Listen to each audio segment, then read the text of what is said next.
علاقات خطرة لازم تاخد بالك منها عشان تعيش في سلام. قلت لك شوية منهم الفيديو اللي فات وهقول لكم الباقي الفيديو ده. العلاقة السادسة، العلاقة المحيرة. ده الإنسان اللي ما بيبقاش واضح هو عايز إيه بالظبط. النهاردة هتموت وتخرج معاه وبكرة مش هترد عليك أساسا لو كلمتها. اللي يطلب منك حاجة وبعد ما تعمليها ما تعجبوش أصلا، يفضل يخليكي محتارة أرضيه إزاي، ما هو أصلا ما فيش حاجة بترضيه. ممكن أصلا يسيبك ويبعد فجأة وبعدين يرجع يعاتبك، هو أنت فين؟ اختفيه يعني. ولو بعدت عنها لانك حاسس انها عايزه كده او هي قالت لك كده، ممكن ترجع تاني تعيط وتحن وتقول لك حرام عليك ما تسيبنيش. بصوا العلاقه دي هتطلع روحكم، فرملوا. العلاقه السابعه، الشخص السايكوبات. وده بقى من اخطر انواع العلاقات لانه قاسي مخادع نصاب، بيلبس وش الطيب لحد ما يسيطر على اللي معاه وبعد كده يظهر على حقيقته، يوقع الدنيا في بعض وما يحسش بالذنب، ولو اتكشف هيقلب الترابيزه ويطلعك انت اللي غلطان، ويستنى كمان لحد ما تقوم تعتذر له وتبوس راسه.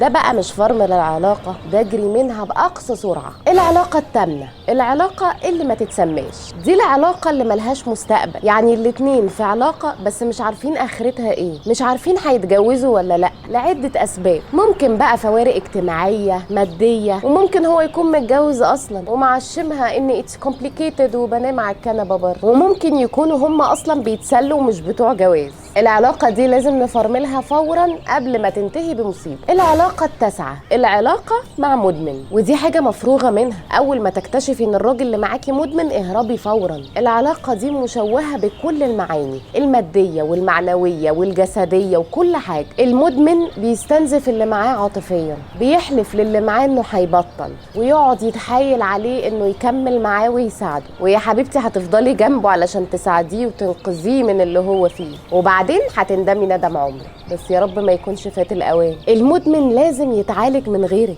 لانك لو فضلتي معاه هيفضل يستمد قوته الوهميه منك ومش هيتعالج. ما هو في حد بيحبه ويستحمله اهو. اهربي. العلاقه العاشره والاخيره هي علاقه البلع، ان اللي معاك يحاول يبتلعك من باقي حياتك، يعني ما يبقاش في حياتك غيره، يعني هتبقى عايزاك لا ليك صحاب ولا معارف، هي بس. ده هيبقى في صوره اهتمام زايد او غيره اوفر، وده بيكون نتيجه حب زياده او عدم امان، والنتيجه خنقه، وهتبقى نفسك تعيش بعيده عنه عشان تعرف بس تتنفس وتعيش. فاهرب ملهاش لازمه. كل دول من كتاب علاقات خطره لدكتور محمد طه، وهو الحقيقه قال لنا على 30 علاقه مش 10 بس. لو مهتمين تعرفوا ال 30 علاقه اقروا الكتاب بجد هيعجبكم جدا، او قولوا لي الخصها لكم في حلقات جايه. انا فيروز يسري ودي حكايه قبل اليوم.